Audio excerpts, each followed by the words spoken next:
Hi everyone, this is Aman. Thank you so much for joining us today. Firstly, give it up for the panelist here. We have Casey Conroy. Keep the claps going, please.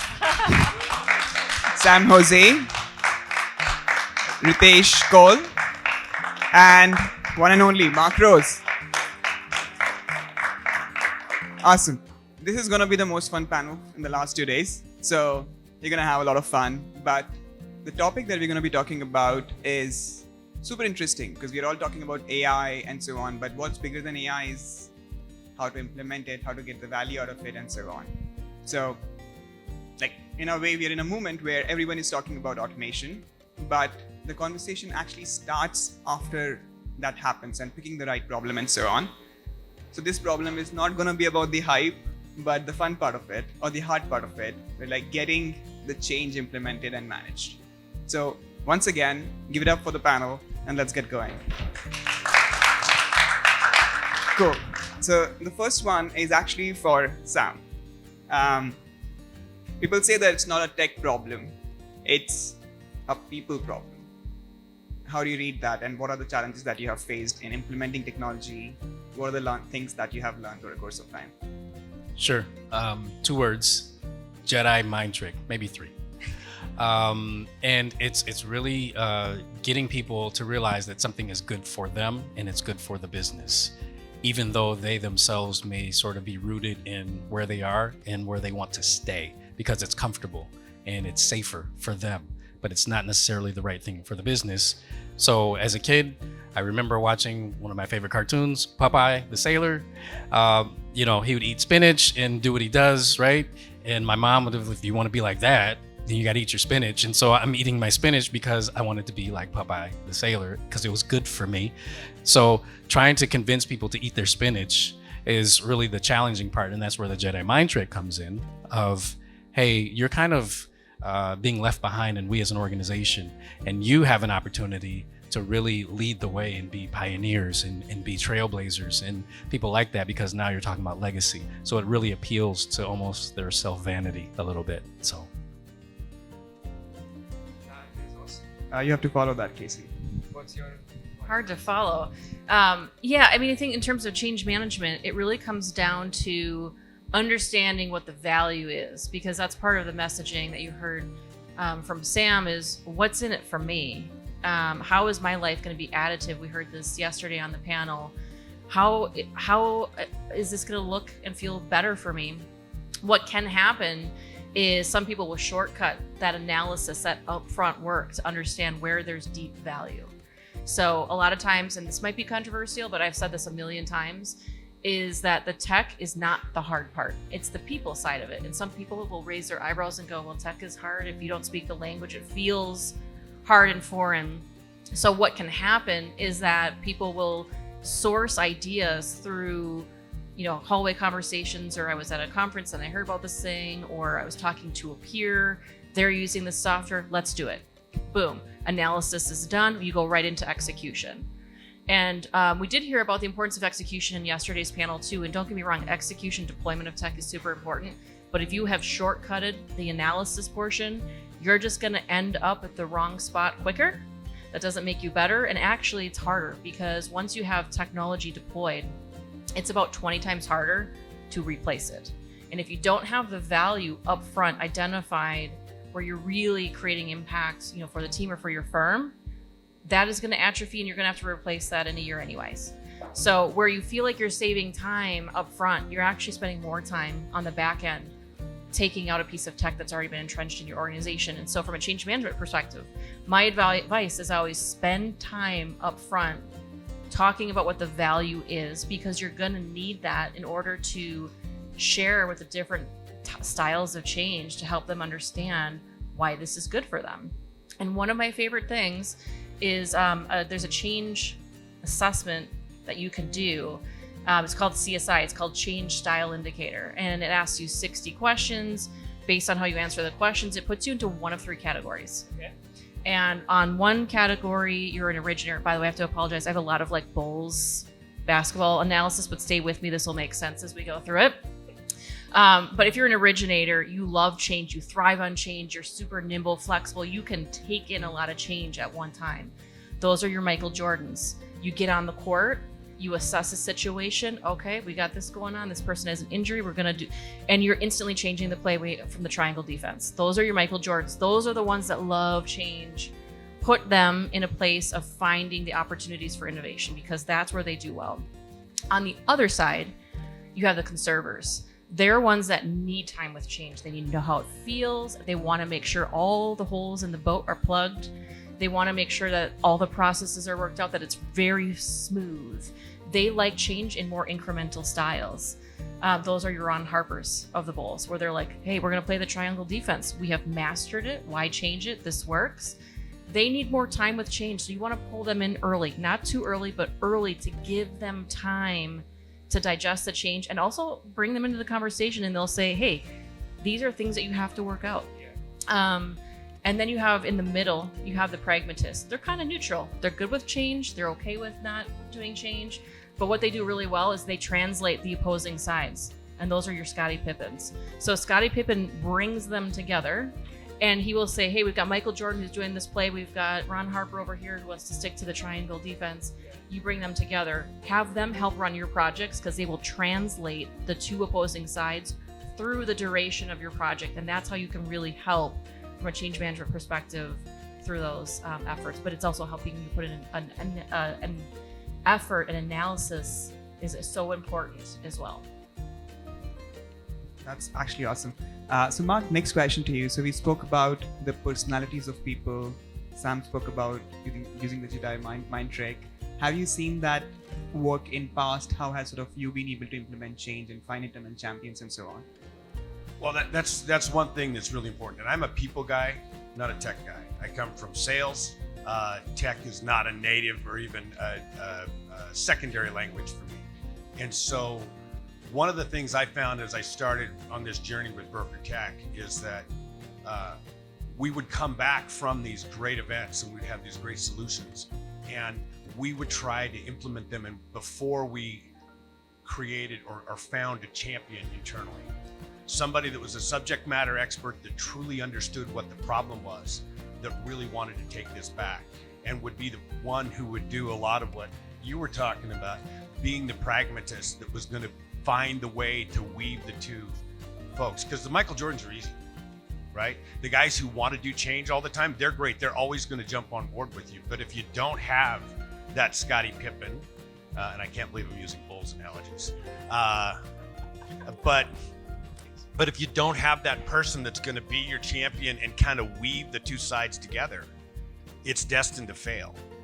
And so what we found also is that when we're looking at AI, one of the things that's from a people perspective that we just talked about that is amazing to me is how many of our teammates, because they're reluctant to change, are holding on to tasks and activities that they hate.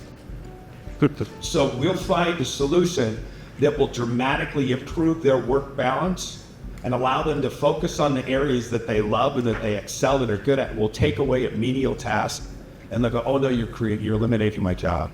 And so one of the things that we've really focused on, like with, for example, in the employee benefit space, is the mantra of we want to allow you to work at the top end of your license. Nobody gets a license from commercial to personal to health insurance so that they can go do data entry. Nobody comes into our business because they want to do data entry and they want to proof spreadsheets.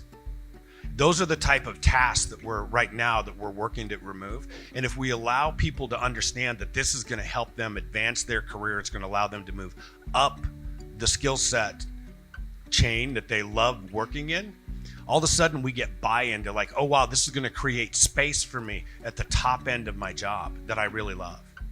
And so those are things that are really, I think, are important, but it starts with getting that internal champion that's going to help you realize, and if we back it up even further, making sure everybody understand what the problem you're trying to solve is. So often we come back from these things with these shiny new objects, and they may not really solve a problem that's core to the people that we're rolling it out to. They're going, this is kind of cool, but this doesn't really make my life better. This doesn't really make our process better. And most importantly, this doesn't make the experience for the client better. And so if we address those things first and we get that internal champion, it just makes everything work better. That's awesome. You also said one thing which is like super critical, that success happens when the solution is discovered by someone internal. That's amazing. The flip side of that, Mark, is how do you sort of think about the entire savior complex, that I did not bring the solution to the table, that's where I'm not adopting it. Do you think that happens sometimes as well? Absolutely. So this is really about knowing your team and knowing your people. So sometimes you're going to have a completely selfless guy, and go back to Bulls, it could be Tony Kukoc, who's just willing to go in and do whatever. Sometimes you got a Scottie Pippen where he has to believe he's the savior. He has to believe it's his idea, or he's going to sit on the bench. So it's just knowing who you're going to engage and making sure that they fully buy in. And maybe there's somebody who has to be the one who rolls the idea out. Maybe it doesn't come from you. But it's really understanding that layout internally before you bring these outside solutions back. Because the easy part is coming here or going to ITC or coming back from BTV Mania with this great new idea that you just know is going to help your organization. The hard part is figuring out the internal layout and creating a playbook for who's going to take on what task and how they're going to be involved, how they're going to be recognized when we get to actually roll it out. That's awesome. Any thoughts from you, Sam, on that? Yeah, I always have thoughts. Yeah, I mean, when it comes to, it's really influencing the people around you, the organization, and you have to understand who the players are and the roles that they play. Personally, it's going to start with an executive sponsor. Because they're the ones who are going to drive it from the top down. Oftentimes they're the ones funding whatever this initiative is. It's great that you have the most wonderful idea in the world. At the same time, if you do not have the support, top down, bottom up, then it's not going to be successful. So it's really identifying who those key people are. So for us, we have a stage gate process that we really try to move throughout. And there's a lot of check boxes, because if you spend too much time, energy, and effort on a particular initiative, and you really don't have buy-in, you really haven't established the value proposition, you really haven't established all these things, but it's just a cool idea, you've wasted a lot of time for the organization, for yourself, for your team. Honestly, you start to take a hit organizationally. And your brand is like, oh, here they come with another idea, but they really haven't done the research. They really haven't identified what we're trying to solve here. So that's really important. And I think that's one of the things that I always try to make sure we follow a specific process. Awesome. You mentioned about the leadership, the role of leadership that gets played. Ritesh, one question for you. So you have seen from like other industries as well, like banking and finance and so on. So what's your thoughts on like what role does leadership play in driving versus stalling adoption, and how to navigate that? Yeah, thank you. So I'm a tech guy, so I'll kind of bring it towards the tech part. What's really critical, and a lot of that has been discussed in the panel here, is it's really a tribe. Technology is changing, as you guys have also heard from smarter people than me about how AI has become like cereals in the morning. And it truly is. You can actually engage, talk with technology and keep moving faster. From the banking and financial industry, there was security, there was cyber management, there was data, there was governance, there was cloud that the insurance landscape very smartly picked up. But what really is the precipice where we are right now, that all the tech in the world that is being discussed today is going to get outdated by tomorrow. So change is very critical to be managed correctly. So I love the examples of client change advocates who are going to help you. I like the example of organizing people together. Casey's basketball examples or references are perfect because it's a team sport. To have the tech and the tech folks to just get it delivered, get it executed is not possible. You need the whole tribe. You need clear ways and mechanisms by which you can demonstrate the value of it. Tech is expensive and tech people are expensive.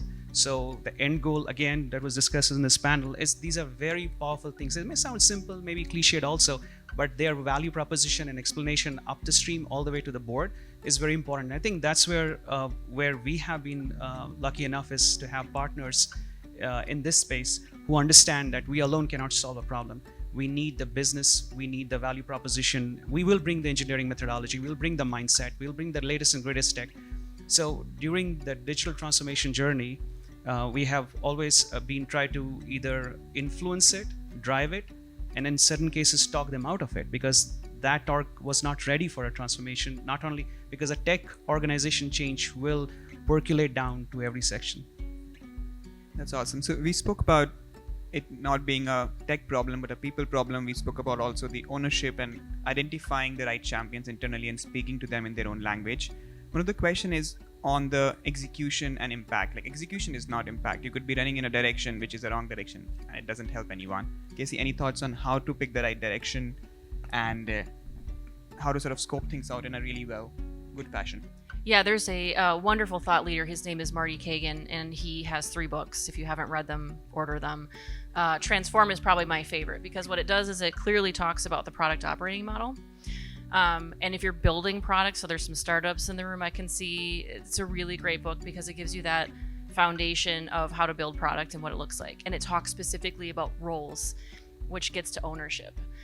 2 of the big roles that he talks about is product manager. So product manager is really focused on identifying value and then sort of being the, like the conductor, right, of taking that value and then seeing it through all the way through. And then you have the product owner. The product manager and the product owner are tied at the hip, because the product owner is really immersed in that particular field, and they can speak to, hey, looking at your backlog, looking at like what you have coming up here, this is what would really change my world. That's code for value. So the product manager and the product owner work really closely together to create that roadmap and to prioritize highest impact first. But they have sort of overlapping but distinctly different ownership. The product owner is really responsible for representing the business, so to speak, and saying, this is what would change our world. The product manager is looking at that to say, okay, how can I drive value with that? How is it, feasible and tangible? And so they have to work really closely together. But Marty Kagan does a really nice job of using those roles to say, this is how you build products, period. We're not sending people to Mars, but having those roles clearly identified and having those roles not do too much. Because oftentimes product managers can start to hold a bunch of different roles, and then you've just watered down one of the most important areas of ownership, which is identifying value and creating that roadmap. That's awesome. And you spoke about planning and the roadmap part of things, right? So one question, Ritesh, for you. So on one extreme, you can plan too much and not do anything. On the other extreme, if you don't plan, you're running in the wrong direction. So how do you recommend drawing that balance between the two? That's a great question. On the tech and planning side, only thing constant is change. Acceptance of the change is very critical to the end goal success of the project. Having a clear demonstrated prototype and an ROI against it is a very powerful tool to know, are you innovating or are you in an operational stage? Both have different value proposition. So innovation can be driven if there is a clear, defined, finite problem statement. And that problem statement is the tribe. Like right here, you can see the panel is providing some very, very powerful elements into it. Do we have a goal? Do we have a value proposition? Are other people in the business involved? Product owner, that's a phenomenal thing. People are like, yeah, we'll just get people together. No, that's a role and responsibility criteria to set up upfront, to have those product owners there to bring in the tribe together. I keep going to the tribe because what I can tell you is, on the tech side, we also have huge changes coming in. We cannot control the engineers as they are accelerating the adoption of AI within their small ecosystem, and then it magnifies. So having that governance will tell you what degree of change you want to bring in and how you want to manage the change. But what is sacrosanct is, what is the business value? Is the prototyping done correctly? Is the discipline of governance there? So it's funny, in the end, even though it's all about tech, it's the people who will manage that governance. It's the people who will execute on it. It's people who will be advocate of it. And yes, you will find some people who would not come to the table. So you have various tricks how to bring them up front. That's awesome. So there are a lot of things that are changing, like tech is changing, the industry is changing in itself. There's one more thing that's changing, which is the way software vendors were contracted. Mark, any thoughts on what are the new changes that you're seeing in terms of the contracts, how are you structuring it, and so on? Yeah, so I just want to roll back. Let's say we go to BTV Mania 2022. Nobody went in April of 2022 saying we're going to be talking almost exclusively about how to adopt AI. That was not on anybody's roadmap at that point in time. So one of the things we've seen that's changed dramatically is, there are companies I could list off like BrokerTech or Layer. They came in with a single problem solution. We looked, we evaluated, and we all kind of adopted them in unison to solve one problem. And that's what we thought we were going to put them on the shelf, and that's what they do. It's completely different now in that we're looking for the most important thing that we look at is the company's ability to be adaptable and to grow when we look at these new tech companies. So, I'll reference back to this past April when we did pre-BTV, where we brought in all of the previous cohort members. And I got to go and I spent time with every single one of those companies that came in the Monday before. And it was so valuable because most of them, not some of them, but most of them had a completely new business focus with the adoption of AI. They were solving problems that I had no idea was even on their radar, or that I didn't even know was on my radar. And so the other thing that we're looking at when we look at those contracts, most of us have now we're no longer signing more than a 1-year contract. Because we honestly don't know next year whether, right now policy audits are the first thing everybody started. Power broker and everybody was doing those. Policy checking was on the back burner. Now everybody's doing policy checking. Everybody's doing policy audits. Companies that weren't even in that space are now doing those things plus other things, and they're folding in EB. So we want to be open to be flexible to say, we know we're solving a problem by engaging with this new opportunity and this new solution, but we want to be open to next year, someone else might be solving that plus folding in comprehensive employee benefits AI, which we haven't really seen yet, right? We haven't seen the solution in the same way. And we're hoping, right, that we can have one solution for both. We might not. We might have multiples across different departments, but we don't know. So that's the real thing for us, is wanting to be able to remain flexible and understanding that it's the company's ability to grow and change and adapt, because we don't really know what's next. We think next year we're going to be talking about AI the way we are now, but there may be something else that comes on. So that's really what I see as the difference in how we adopt these. And there's a communication piece internally also, which we have to have a different focus with the staff, because it's a completely different level of change. To say we need to solve this problem, and we're bringing in Power Broker, but don't get too attached, because next year it might be Further, or it might be Fulcrum, or it might be Blue Pond, or it might be someone that's not even on our radar right now. We don't know. And so we're not signing these big long contracts, and we want to make sure our team knows that we're going to continue to solve the problem, but it might not be with one vendor for a really long period of time. Got it. Thanks, Mark. On that, I would love to pass it to Sam. How do you think about the point solutions versus platforms? Point solutions are good because you can start small, but they don't grow. And from insurance perspective, you would have your data in 10 different places, and it's not good that way. So how do you think about it? How are you sort of building around it and so on? Yeah, I think that's important to think about, because scalability is what everyone is after. And there are kind of two schools of thoughts. This is something even within our own organization that we're thinking through, because we have a lot of legacy data, a lot of databases all over the place, etc. And should we consolidate first and then build kind of an interface or a layer after? Or do we just put the layer in place and just build the integrations with each of those individual databases first and foremost? And depending on who you speak to, the technology people, well, we got to get rid of tech debt. We got to get rid of tech debt. So that's all we care about. And then if you talk to the business, it's like, look, I need this right now. I need my underwriters. I need my claims adjusters to have a nice, pretty interface, right away. And so that honestly is the conversation that I think a lot of us are having. And artificial intelligence is helping really to bring that out, because the business wants that speed to value, that speed to market. And the technology folks are like, well, we just need to get all of our data and all of our ducks in a row. And it's a really interesting place where we find ourselves. I don't necessarily have the answer. So if you have the answer, see me after. But I would love to talk to you. But nonetheless, these are the things that I think are very fascinating across organizations, because you could skin a cat multiple ways. That's awesome. So we have a very interesting panel here. If there are any questions, this is the time to ask questions, especially the hard ones. questions right now? I'll ask a question. So, Casey, could you, it's obvious you're a Chicago fan of all sports. I'm not a Cubs fan, John, and you know it. Can you even like Luke Longley, Bill Wennington, maybe John Paxson, Yeah. to your, actually, no, that's not my question. Oh, okay. I was here for it. So anybody can answer this one. Mark, you had mentioned like anticipating change.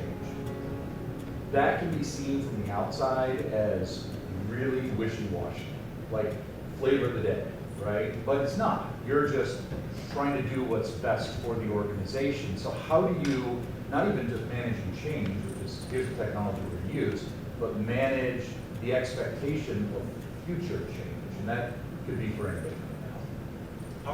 I'll go ahead and start on that. One of the things that we try to do as an organization, a message that we communicate, is that we want to try to get better in micro improvements. We don't want to get better in 40% chunks. We want to try to get better in 1 to 3% jumps. We want people to try to get better at their career incrementally.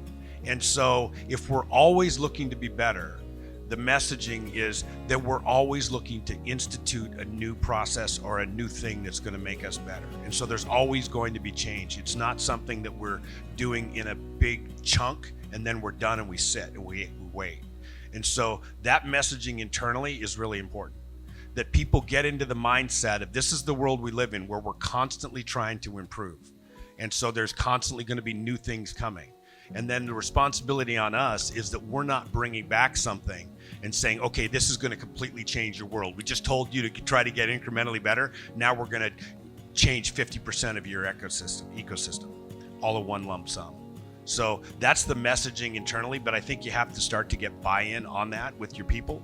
And some people are never going to give buy-in to that. They don't want change, and you've just got to figure out ways to work around those people. And that's a challenge that I think we all have. I'm going to answer your question with another Bulls reference, John. This one's for you. It's really, so when you think about like anticipating change and setting those expectations, it's knowing what's coming. Dennis Rodman did this better than anybody. He would watch his team play. He'd actually ask them to shoot, and he would watch, okay, Scottie Pippen's got a spin, so I'm going to position myself here. Michael Jordan's got a specific arch, so I'm going to position myself here. That's called change management. Those balls being thrown that's the development of AI. It's different products coming in, platforms coming into our industry, and then you're positioning yourself for the rebound, or in our case, you're positioning your firm to be in the best spot possible to receive that, and then to take that for your benefit and to be the first one there. That's the big part of it. And so be a study, of what's going on in the industry, and the more that you can say, I know where to place us, then to Mark's point, to Sam's point, your storytelling to your executive team to say, here's where we want to be, here's why, and this is why it benefits us.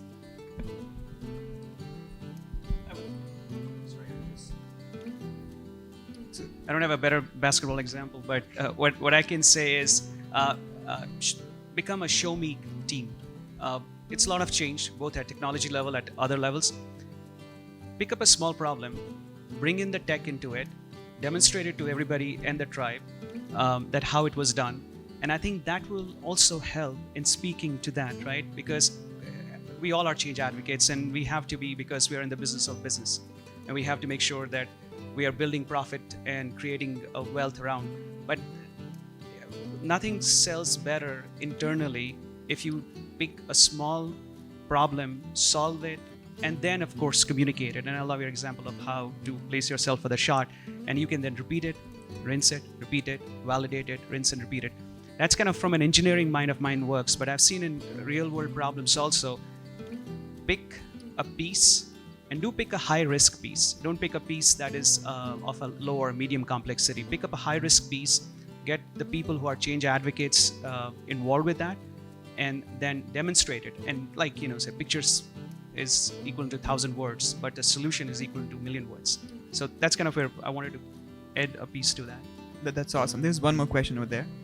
Yeah, this has been really fun to hear from you guys. You guys are on the forefront. But being a couple iterations into this thing, I was wondering what kind of course corrections you've done throughout the way. I think contract length was an interesting one for me that you're thinking about this on a year-by-year basis. But what are some of the other course corrections that you've had to do along the way to be more successful? That's awesome. Actually, that was my rapid fire question as well. That what are the lessons that you have learned the hard way? And the other way of putting it is like, what are the things that you have corrected in the last maybe few years of implementing solutions like this? I've got a real simple one. We would come back from these things out of budget cycle, right? And then we would, and Amber and I have talked a lot about this, and Nick and I have too. We'd come back with this toy and say, this is a great, or this solution, and now we want you to do this. And the business leaders would go, well, I don't have a budget for this now, so we'll do this later. And then would be a year out before we're trying to look for it. And so what we did is we created an internal budget where we would go to if we believed in the solution, and the business unit leader does, we say, we have a budget, we will cover the cost of the pilot, we'll cover the cost of the first year implementation of this. Now it's up to you, the business unit leader that wants it, to truly build the test case for it, to basically come back and build this into your budget in year 2. But that was a huge hurdle that we really didn't realize. As soon as we got over that hurdle, we were able to get 3 or 4 pilots almost immediately up and running. Because we thought it was just resistance, and it wasn't. It was resistance that was coming from finance that we just hadn't addressed. Anything on that, Sam, from you? Yeah, course correction, lessons learned, absolutely involving the business sooner.